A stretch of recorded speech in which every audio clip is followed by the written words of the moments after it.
Seusai menarik mundur pasukan, Raja Api mengirimkan sebuah sinyal pada kekasih lamanya yang tak lain Ibu Selir Lianji. Ibu Selir yang mengetahui hal tersebut, ia pun cepat-cepat bergegas untuk menemui Raja Api di sebuah markas rahasia. Sedangkan di sisi lain, para penjaga bumi sedang melakukan investigasi untuk menemukan Liluo yang teruruk bongkahan salju. Segala upaya dan usaha mereka lakukan namun tak dapat menemukan Liluo.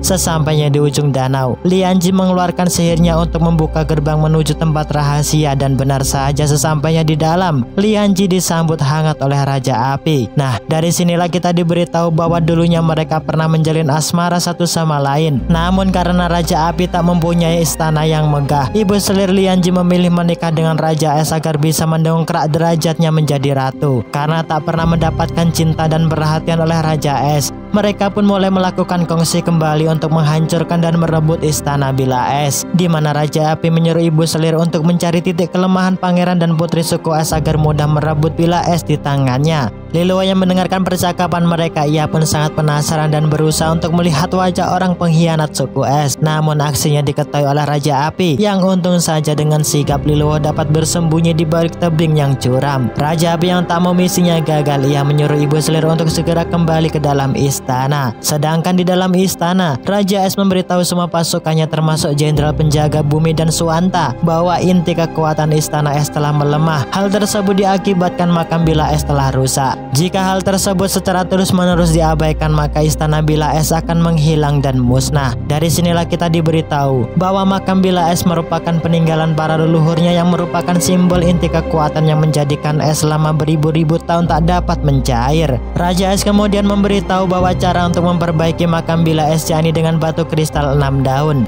Namun, rumor mengatakan bahwa batu kristal 6 daun tidaklah mudah untuk didapatkan dan memerlukan waktu yang amat panjang untuk mencarinya. Karena dari ke-6 daun, 5 daun batu kristal terletak di alam manusia. Serta yang dapat mengambil inti kekuatannya hanyalah keturunan asli suku Es yang tak lain ialah Pangeran Kazuo. Suanta yang mendengarkan perkataan Raja Es, ia mengatakan bahwa untuk menemukan dan mencari 5 daun batu kristal amatlah mengulur waktu karena makam Bila Es sedang mengalami kerusakan yang sangat berat. Ia kemudian mengajukan saran pada Raja Es untuk membangkitkan pedang legendaris pelahap dewa yang merupakan pedang iblis paling kuat di dunia yang disegel oleh para leluhur terdahulu.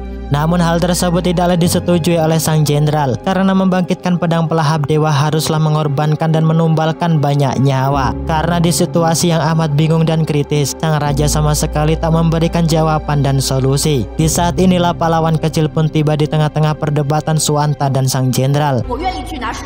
Di mana ia bersedia untuk membangkitkan dan mengambil pedang pelahap dewa. Sang raja dan yang lainnya tentunya terkejut mendengarkan ucapan Yikong karena memberanikan diri meskipun dianggap tak mempunyai kekuatan spiritual. Yikong mengatakan di hadapan sang raja bahwa ia bersedia mengorbankan nyawanya demi keselamatan suku Es.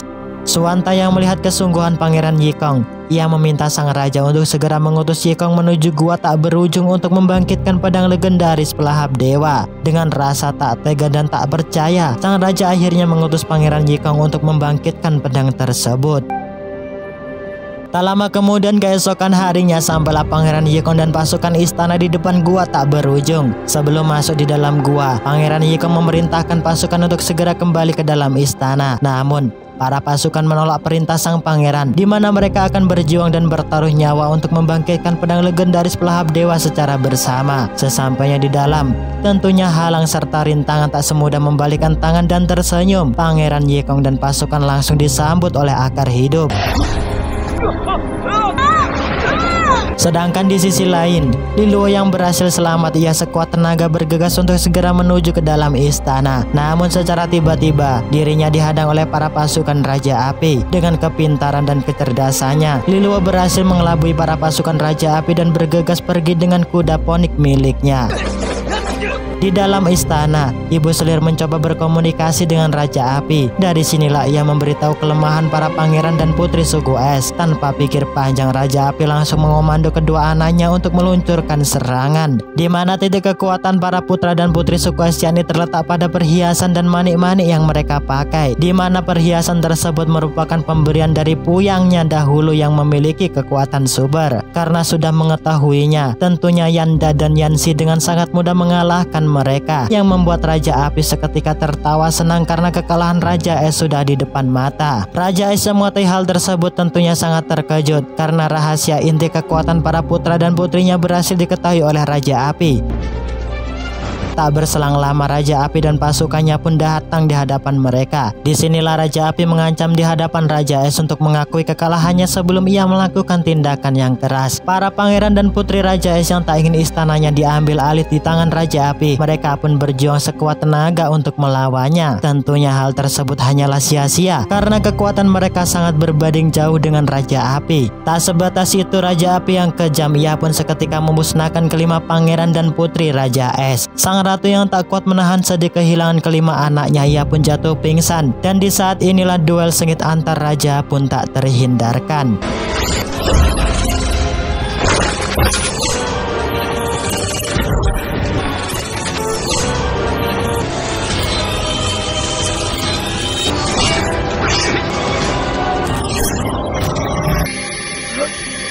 Akibat dahsyatnya yang dikeluarkan dari gesekan kedua pedang membuat para pasukan berjatuhan. Bahkan patung istana Bela Es pun retak.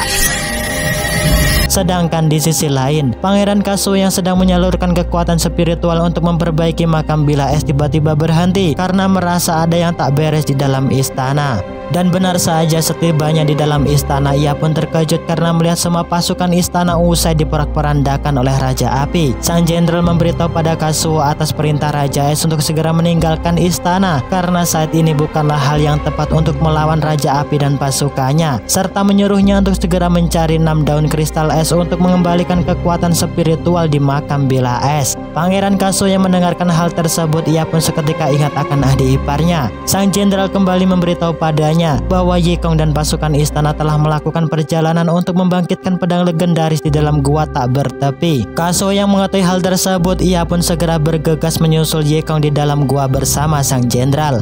Karena kekuatan makam Bela Salju belum membaik, membuat Raja Api mampu memukul mundur Raja Es dan memenangkan pertarungan yang sengit. Sedangkan di sisi lain terlihat Ye Kong berjuang sekuat tenaga melewati segala tantangan dan rintangan di dalam gua. Yang tak lama kemudian sampailah Ye Kong di depan keberadaan pedang legendaris pelahap dewa disegel. Ya, sesuai namanya, pedang tersebut berhasil bangkit jika seorang dewa berani mengorbankan energi spiritual rohnya untuk menjadi wadah akan kebangkitannya. Ye Kong yang sudah mengetahui konsekuensi dari awal, ia pun menyetujuinya asalkan suku api dapat dengan mudah ia kalahkan. Namun setan pedang berhasil mengelabui dan menciptakan rasa ketakutan di dalam hati Ye Kong, di mana hal tersebut membuat setan pedang sangat senang karena Ye Kong dianggap tak berhasil melewati rintangannya. Ketika akan dilahap di waktu bersamaan, datanglah Kazuo dan sang jenderal yang langsung menggantikan Ye Kong sebagai pembangkitan pedang pelahap dewa.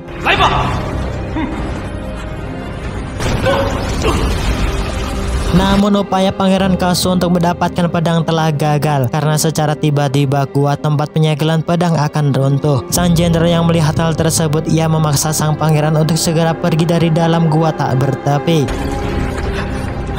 Tak lama kemudian sesampainya di dalam istana, Pangeran Kazuo sangat terkejut melihat istana Bela Es telah diporak-porandakan burung api. Bahkan Jin Xuan yang merupakan pasukan istana yang paling takdim juga terluka parah.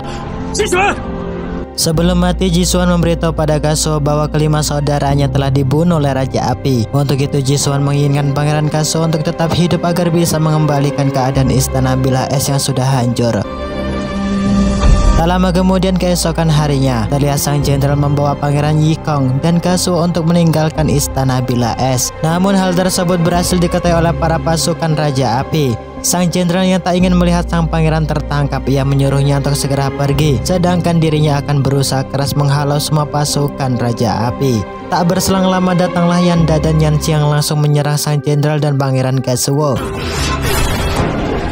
Yanxi yang tak ingin melihat Pangeran Kaso selamat, ia memutuskan untuk menghancurkan jembatan menggunakan sihir apinya yang membuat Pangeran Kaso dan Yikong jatuh ke dalam jurang. Di sisi lain, di dalam istana, Raja Api memanfaatkan Raja dan Ratu Es sebagai bahan penukaran agar dapat mendapatkan informasi keberadaan 6 daun kristal es. Namun Raja Es tak akan memberitahu tempat keberadaan 6 es kristal padanya. Raja Api yang marah, ia pun tak segan-segan untuk menghabisi kedua anak di hadapannya. Sang Ratu Es yang tak tega melihat kedua anak yang tak bersalah mati di hadapannya. Akhirnya ia memberitahu lokasi ke-6 kristal pada Raja Api. Raja Api yang sudah mengetahui keberadaannya, ia pun dengan segera menuju lokasi tersebut. Di tempat lain terlihat Pangeran Kaso yang tergeletak tak berdaya. Ia pun bermimpi bertemu dengan sang nenek di dalam hutan kabut salju yang sudah diselimuti dengan api. Sang nenek kemudian memberitahu Kazuo untuk tetap hidup agar bisa menyelesaikan misinya untuk menyelamatkan suku es di bawah kendali Raja Api. Ketika sadar, Kazuo yang melihat Pangeran Yikong merintih kesakitan, ia pun segera membawanya di sebuah tempat agar dapat menemukan ahli spiritual yang bisa menyembuhkan luka adik tirinya. Sesampainya di alam bumi, Kaso menjadi bahan perhatian oleh para penduduk karena dianggap sebagai makhluk aneh. Karena tak ingin meresahkan para warga bumi, Kaso merubah penampilannya selayaknya manusia biasa agar bisa menemukan dukun untuk menyembuhkan luka Yikong. Tak berselang lama, tibalah Kaso di sebuah rumah kecil. Sang dukun mengatakan pada Kaso bahwa sakit yang diderita oleh adiknya merupakan sakit yang belum pernah ia tangani. Karena di dalam tubuh Yikong terdapat aliran sihir api dan es yang membuat tubuhnya tak terkontrol. Sang dukun kemudian memberitahu Kaso bahwa dirinya tak mampu untuk menyembuhkan luka adiknya, di mana hanyalah suku tabib yang terletak di Gunung Gaib yang dapat menyembuhkan luka Yikong. Kaso yang mendengarkan hal tersebut, ia dengan segera membawa Yikong untuk menuju tempat keberadaan suku tabib. Di sisi lain datanglah Liluo dari ujung kulon yang sedang mengendarai kuda poni miliknya. Liluo yang mengetahui sang jenderal tergeletak tak berdaya, ia pun berusaha membangunkannya. Di ujung nafas terakhir, sang jenderal mengatakan pada Liluo untuk selalu menjaga Pangeran Kazuo dimanapun dan kapanpun. Namun di pertengahan jalan, Pangeran Kazuo tiba-tiba dihadang oleh Yanda. Karena tenaga dalamnya terkuras, Pangeran Kazuo dengan sangat mudah dikalahkannya. Di waktu bersamaan untung saja datanglah utusan bumi yang tak lain Liluo menyelamatkan Pangeran Kazuo dan Yikong. Akan tetapi di saat akan pergi, senjata rantai Yanda berhasil menjerat Pangeran Yikong yang membuatnya jatuh dan ditangkap olehnya.